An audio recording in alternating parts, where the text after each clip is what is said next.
What does this mean for A, what you expect the pandemic to do, and B, how we will know if, what's the prediction of your hypothesis? Yeah.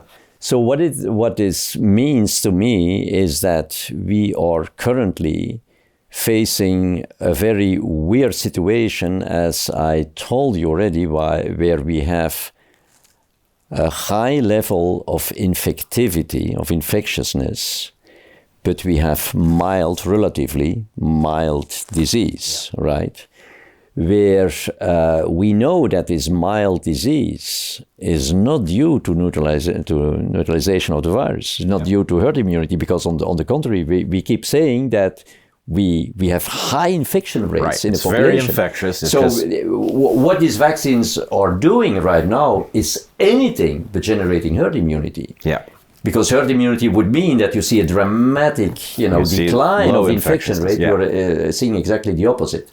So what we are seeing is, enhanced infectiousness, but mild symptoms. And if this is true, what these people suggest based on in vitro studies, but I must tell you, Bret, these people have done this it's just a coincidence that I know the group, because one of these people that I know very well got a grant from the Bill and Melinda Gates Foundation. I was working at the foundation, so I know. And so they have been using cells that are really simulating completely the epithelial cells, in a sense that their AC2 expression is very low. Whereas we know at the upper respiratory tract, AC2 expression is pretty high. And they also explain why, indeed, in order to infect nevertheless cells that have low expression in AC2, they need some kind of help.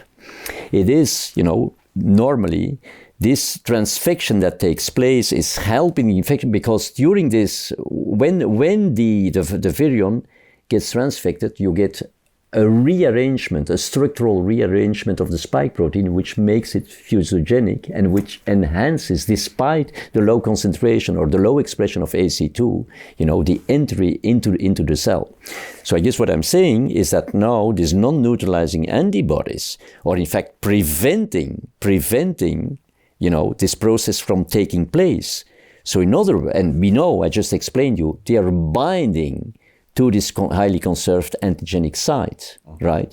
So, to the same extent as the neutralizing antibodies were binding to the receptor binding domain and exerting pressure, on viral infectiousness, because this receptor binding domain is the part that, enables viral entry and hence infectiousness. The non-neutralizing antibodies, by binding to this, antigenic site within the N-terminal domain, has been shown that they bind, are now exerting pressure on another characteristic of the virus, which is viral virulence, right? And so they don't prevent the virus from replicating. So we still have high rates of transmission, higher than ever. So my guess is, but of course I'm only sharing some fragments of the puzzle that I put together. Yeah. But is that again the virus will be capable of overcoming the pressure. But we know viruses can overcome pressure that is exerted by antibodies. I mean, we have had the example. We have not learned from the first phase of the pandemic, because what the first phase of the pandemic learned us is that if we exert infectious pressure on a characteristic of immune pressure on a characteristic of the virus without being capable of preventing the transmission, the virus, nature will do the natural selection and will give a competitive advantage to those guys who are capable of overcoming this, right? So, and what is the result? Well, we have dominant propagation of a highly infectious variant, which is Omicron. We have not learned that now, we are exerting pressure on the virulence, because the virulence of Omicron is lower than, the virulence of Delta. So we have not learned that if we are now exerting pressure, and we know how this comes, it's because there is pressure, of these non-neutralizing antibodies by binding to this antigenic site that is conserved, the N-terminal domain, we have not learned that this immune pressure, it's also an immune pressure just on another domain, is now highly likely, of giving a competitive advantage to those guys that will be able to overcome this. And I'm describing this in my manuscript, that I think it's highly likely that this will be possible by additional glycosylation of the virus. We can expand on this, but it's also very, very surprising to me that if you read about glycosylated viruses, in every textbook of virology will tell you that, glycans are so well suited to shield antigenic domains from recognition from antibodies. And why is this? Well, remember, the viral membrane is in fact part of the cellular membrane. With these viruses, when the virus is budding, it gets enveloped by part of the cellular membrane. The cellular membrane that is carrying self-glycans, right? So the virus is carrying self-glycans that are not recognized per definition by the immune system, but that can shield, a whole antigenic domain from recognition, right? And so that is what I think is very likely to happen, that the virus will overcome this and that we will end with a virus that is not only highly infectious, but also virulent, and that is completely resistant to any of the COVID-19 vaccines. So let me understand this. Yeah. I see why this model predicts Omicron is not the natural vaccine that many of us hoped it might be. Right? That effectively it's highly infectious, it's going to give everybody natural immunity, and we can finally be done with this. Your model is saying that's not likely. I'm saying it's the case for the unvaccinated, because it's just going to train better and better, the immune system of the unvaccinated people, right? And that is a very interesting comment, because I need to say, Bret, that right now when people are saying, there is still a number of unvaccinated people that, despite Omicron, land in the hospital. Every medical doctor, every virologist, every vaccinologist knows that if there is one thing you cannot do with a live attenuated vaccine, so Omicron, is to immunize vulnerable people or people who are not in good health. Because there is always a likelihood that in those people, the virus will break through, despite the fact that it's attenuated. Yeah. So the people that now land in a hospital with Omicron are people that you would never, ever vaccinate with a live attenuated vaccine. Yeah. People with underlying diseases, with a weakened innate immune system, etc. But for all the others, it's just, a training of the immune system. And you see the thousands, the vast majority of the population, unvaccinated, is not hospitalized, right? Right. Yeah. So, okay, I read you loud and clear now. You're saying that model, which many of us discussed, I certainly argued that this was a possibility, is logically correct, but only functional in those who have not been trained by the transfection. I'm trying to avoid the word vaccine because I know it's not right, but the COVID-19 vaccines, right? Yeah. So now we've got two populations, one of which is carrying effectively this synonymizing port, I described it as before. I'm just speaking metaphorically. And then the unvaccinated population is still highly variable and also is being trained by Omicron to be better and better at fighting off closely related coronaviruses. Yeah. There is one important thing that I need to tell you. Yeah. That is that I told you that the non-neutralizing antibodies are directed against an antigenic site within the N-terminal domain that is very conserved. Yeah. Now, so people got vaccinated with the Wuhan strain. Well, we know what the S protein, corresponding to the Wuhan lineage. So the receptor binding domain of this one, so that means that people have been primed, their immune system has been primed to recognize the receptor binding domain of the Wuhan as well as the N-terminal domain, right? Yep. So now you come back with a virus, Omicron, which has an N-terminal domain. It's in fact the antigenic site within the N-terminal domain, but I'm going to keep it simple. The N-terminal domain, so to say, that is very conserved. Conserved, so the same as Wuhan. Yeah. The other is variable. Yeah. So antigenic sin tells you that when you have primed with an antigen and you come back with the same antigen, that those antibodies will go through the roof. Right. So the non-neutralizing antibodies, and you don't need an additional Omicron vaccine, simply by the circulation, and people are highly susceptible, the vaccinees, they get their non-neutralizing antibodies boosted like hell. For the part of Omicron, that the part of the virus that has changed, it's the first priming, because in Wuhan the receptor binding domain was completely different. Right? So before new antibodies can develop against the part of the virus that has been changed, dramatically changed, namely the receptor binding domain, that will take time. Before that can happen, the non-neutralizing antibodies in no time will go through the roof, enhance the infection. You see what I'm saying? I think I do. And if you take away this resistance to the non-neutralizing antibodies, then the enhanced infectiousness will automatically result in enhanced disease.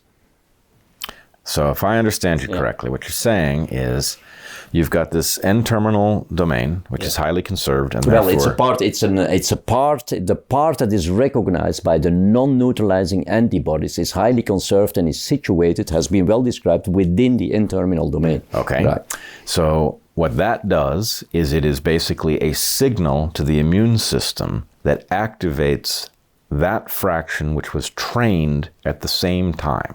And so trained on the Wuhan S protein, the receptor binding domain, which is now changed. So effectively, this is tailor-made to trigger the immune system to deploy an ineffective response, which now enhances the capacity of the virus to infect. Is that what you're saying? Yeah.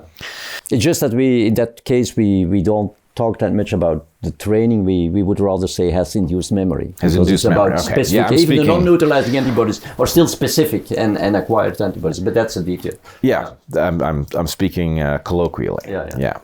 So that sounds like a recipe for a new phase of this pandemic, especially in light of the fact that it predicts that there are two populations, those who have been transfected with these so-called vaccines and those who haven't, who are going to have exactly inverse response to the future variants. Yeah. And so in any case, one, I would just say that's frightening. Yeah, it is. It's also proper scientific form. It's a hypothesis. It's delivered with a prediction. We can know whether it's right, and as with your initial predictions, it might be that there's a nuance where the model is mostly correct and then something surprising interfaces. A lot of things could happen. But anyway, we at least, I think the thing is, it's very troubling to hear you say that, because I heard you say your predictions before, and although the world did not unfold exactly as you predicted, it was a lot closer to what you predicted than what anybody else predicted. Yeah. Well, it occurs in two phases, right? And if you think about this, we got variants that were more and more infectious. Yeah. At a certain point, the virus became resistant to the neutralizing antibodies. That enabled the virus to exert pressure on viral virulence. Because as long as you don't have the non-neutralizing antibodies that take over, you cannot exert pressure on virulence. Yeah. So you have more and more infectious virus, then all of a sudden, the virus becomes resistant, the non-neutralizing antibodies take over, and those now start to exert immune pressure on viral virulence. And what I'm saying is that whereas at the beginning of the pandemic, the immune pressure was gradually increasing because there was like one variation or two or three variations within the receptor binding domain, now we are talking about boosting of non-neutralizing antibodies. So all of a sudden, in a vast majority of the population in highly vaccinated countries, we are having a huge immune pressure, right, by this boost, right? And we have been doing mass vaccination, so it's in highly vaccinated countries, the majority of the population, right? Because it's always the population that exerts the immune pressure. When we agreed on that, one single individual cannot do this, right? Yeah. So I guess what I'm saying is that whereas you could think of the evolution of the virus, you know, taking a more or less linear course at the beginning of the pandemic, that what we are seeing right now is like, you know, an exponential thing. And it's very, very strange that now for the first time within one of these families of variants, the Omicron, even within this family, we have now more infectious subvariants to an extent that the WHO has now decided that, you know, the BA4 or BA5, we need to consider them in their own right as a variant of concern. Yeah, that actually begins to feel like an adaptive radiation, right? And so I may be stretching a little far here, but my sense is that when we see an adaptive radiation, basically we see a branch of the evolutionary tree that suddenly sprouts a wide diversity But of we have things. not seen this with Delta. We have not seen this with Gamma. Right, exactly. Yeah, and so my point is that actually there's something selectively going on that's different. Yeah. And what I would argue, it's at least consistent with your model, that what's happened is we've crossed a threshold where the opportunity, basically the reward for experimenting has gone up. And therefore the virus is now experimenting, in effect, with different ways of being. So another explanation could be that the binding of the non-neutralizing antibodies to the antigenic site is still improving. But, you know, I mean, that can still go on for some time, but, you know, the pressure is, I think, enormous. And that's why I'm saying it's the valley of fitness. You know this from evolution, right? You have the selection, but then the virus needs to become dominant, right? It needs to cross this valley to become more and fitter. And yeah, so the situation that we are in right now, I think that is the summary, at least of my analysis, is completely unstable. Yeah. It's unstable. The virus has not reached the equilibrium, right? Yes, we have not reached equilibrium, and I think one way of interpreting what you have delivered so far is that we have prevented ourselves from reaching an equilibrium that we would have gotten to, and it might have been very painful. We might have arrived there at an unacceptable cost, but we would have arrived there, and we're not arriving there at all, and we've got to ask ourselves the question, how long are we going to keep interfering before we realize we're creating our own problem? Yeah. But you know, the problem is that we have now allowed a highly infectious virus to circulate, and that in its own right is boosting people all the time. Yeah. We cannot, you know, we cannot take this away. Right. That is where I'm saying, if we are not, because if you think about this, if the infection rate rises in the population, then of course you are going to have the prevalence in the population of elevated titers of non-neutralizing antibodies is going to increase. Yeah. That is going to increase the immune pressure on the whole thing, right? Yeah. The more immune pressure, the higher the infection rate. So both are interconnected. So what can you do? Mankind can diminish the infectious pressure. You know, mass antiviral campaigns, for example, right? But if we don't do anything about this, the other thing is to diminish the immune pressure. Now, who is exerting this immune pressure? It's not the non-vaccinated population. Right. It's the vaccinated population. Course. So if you want to achieve this equilibrium and you don't want to play with the infection rate, you don't want to diminish this, what you're going to get is that the immune pressure needs to diminish to rupture this vicious circle. But that means that it's a population that is exerting that immune pressure, you know, that needs to be reduced in order to get your 60-70% of herd immunity. Because now the herd immunity is like the unvaccinated, let's say 10%. If you want to increase this, right? Yeah. If you're going to diminish the contribution of the vaccinated population, then you can increase this to like 60 or 70%. The other way to increase it, but it's theoretical, is a baby boom, or it's massive immigration from poorly vaccinated countries, or it is, the ultimate solution would be a vaccine that that blocks the transmission, that induces sterilizing immunity. No, we don't have this. Right. Now, frankly speaking, I don't know about any other solution, right? Yeah, that's very troubling. Yeah, so it's very troubling. Yeah, I mean, that's why I told Del Big Tree, do you really want me to convey this kind of message to your audience? Because it's not good news. But you know this as an evolutionary biologist, that this type of balance between a pathogen and an immune system has been shaped over thousands of years through evolution, through like natural selection, all these type of things. What we have done here, literally, is we have thrown a bombshell on this thing, on this delicate balance that has been established for many, many, many years, right? And then would we expect that this thing is just going to die out, it's not going to have consequences? Omicron it's the end of the pandemic phase, as our friend Fauci is saying. Yeah. How can you ever end a pandemic without cutting dramatically the infection rate? What we are seeing right now is exactly the opposite, right? Right, and I don't know how we got here. I think it was a combination of hubris, some kind of wishful thinking, the belief that we were entitled to come up with a miraculous vaccine very quickly. Arrogance and stupidity. And greed. Yeah. There's also an element of this in which they don't feel the pain because they're financially winning as they deliver us these feeble products. I agree.